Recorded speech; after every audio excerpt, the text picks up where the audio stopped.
এখানে মাত্র একটি সেন্টেন্স রয়েছে। আজকে দেখব এই একটি সেন্টেন্সকে অনুসরণ করে কিভাবে অসংখ্য সেন্টেন্স তৈরি করা যায়। I am good at, I am good at. যখন এই ধরনের কথা বলবো আজকের পর থেকে, আমি কোনো একটি কাজে কি দক্ষ, মানে এই কাজটা কি আমি ভালো পারি, অথবা যে কেউ কোনো একটি কাজে দক্ষ, যে কাজটা করে তাকে শুরুতে বলবো আই এর পরিবর্তে। তারপর এখানে রয়েছে কি এম। এখানে হতে পারে এম ইজ আর থেকে যে কোনো একজন হতে পারে। I am, you are, he is, Kamal is, এরকম ভাবে। তারপর বলবো কি গুড অ্যাট মানে দক্ষ, গুড অ্যাট মানে কি দক্ষ। তারপর যে কাজে দক্ষ সেটা শুধু এখানে বলবো। যে বিষয়টার উপর আমার দক্ষতা রয়েছে সেটা শুধু এখানে যদি বলতে পারি তাহলেই কিন্তু হয়ে যাবে।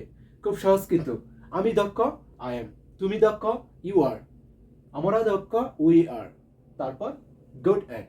তারপর যদি কোনো ভার্ব ইউজ করি, তার যে প্রেজেন্ট রূপটা রয়েছে তার সাথে আইএনজি যুক্ত করে বলবো, অথবা যে বিষয়টার উপর দক্ষ সেটা বলবো, কোন একটি noun.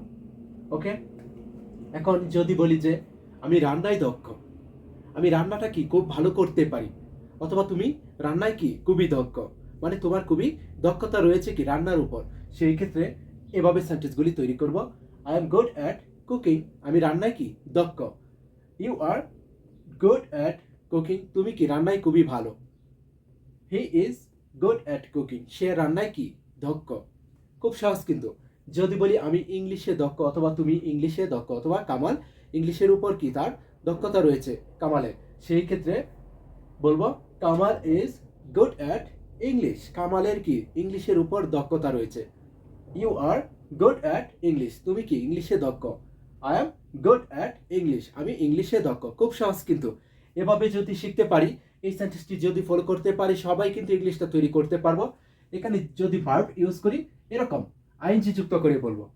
Cook, cooking, play, playing, right, writing, এরকম যে কোনো ভার্বের যে মূল রূপটা রয়েছে তার সাথে আইএনজি যুক্ত করে বলবো, অথবা এখানে ইংলিশ এর পরিবর্তে তুমি যে কোনো একটি নাউন ইউজ করতে পারো। যে বিষয়টার উপর তুমি দক্ষ বা তোমার দক্ষতা রয়েছে সেটা শুধু বলো, তাহলেই কিন্তু হবে গুড অ্যাট। এরপরে শুধু সেই বিষয়টা বা যে কাজে আমার দক্ষতা রয়েছে সেটা শুধু উল্লেখ করব, তাহলেই কিন্তু হয়ে যাবে।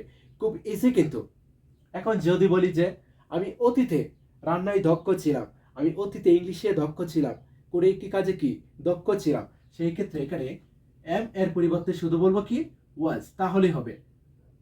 I was good at cooking, আমি রান্নায় দক্ষ ছিলাম।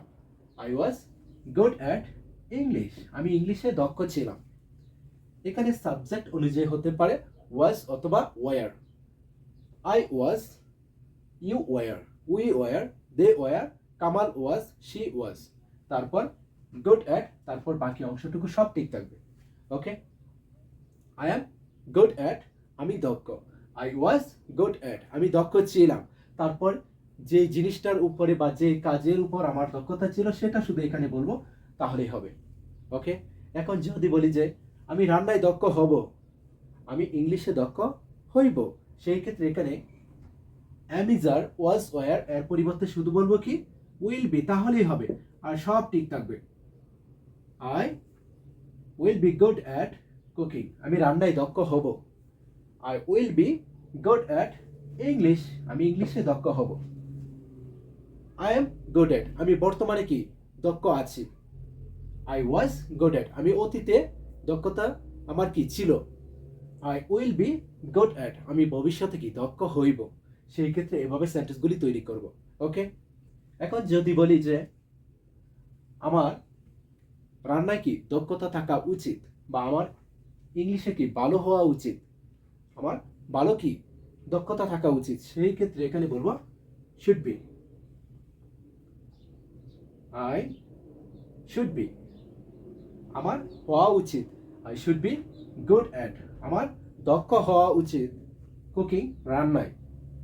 I should be good at English, আমার ইংলিশে কি দক্ষ হওয়া উচিত। হইব উইল বি, হওয়া উচিত শুড বি, ছিলা ওয়াজ অথবা ওয়ার। আমি হই বা তুমি হও, সেই ক্ষেত্রে অ্যামিজার থেকে একজনকে ইউজ করব। ওকে। এখন যদি বলি যে আমি রান্নায় দক্ষ হতে চাই, অথবা আমি কি রান্নায় দক্ষতা বাড়াতে চাই, সেই ক্ষেত্রে বলবো I want to be. I want to be, আমি হতে চাই কোনো কিছু। I want to be good at cooking. আমি কি রান্নায় দক্ষ হতে চাই।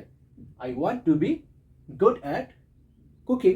এখানে শুড বি, উইল বি এর পরিবর্তে বলবো কি ওয়ান্ট টু বি। আমি হতে চাই দক্ষ।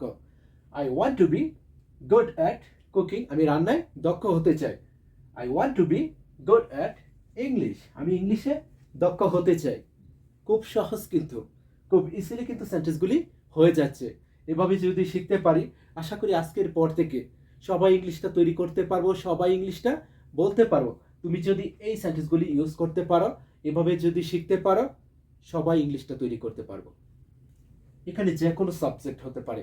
যে দক্ষ ছিল বা যে দক্ষ হইবে, যার দক্ষ হওয়া উচিত, তাকে আয়ের পরিবর্তে বলবো। তারপর এখানে অ্যামিজার থেকে একজনকে ইউজ করব, এখানে ওয়াজ ও এর থেকে ইউজ করব, এখানে সবার সাথে উইল বি, সবার সাথে শুড বি। এখানে হতে পারে ওয়ান্ট টু বি অথবা wants to be. Kamal wants to be, he wants to be, I want to be, you want to be, we want to be, they want to B.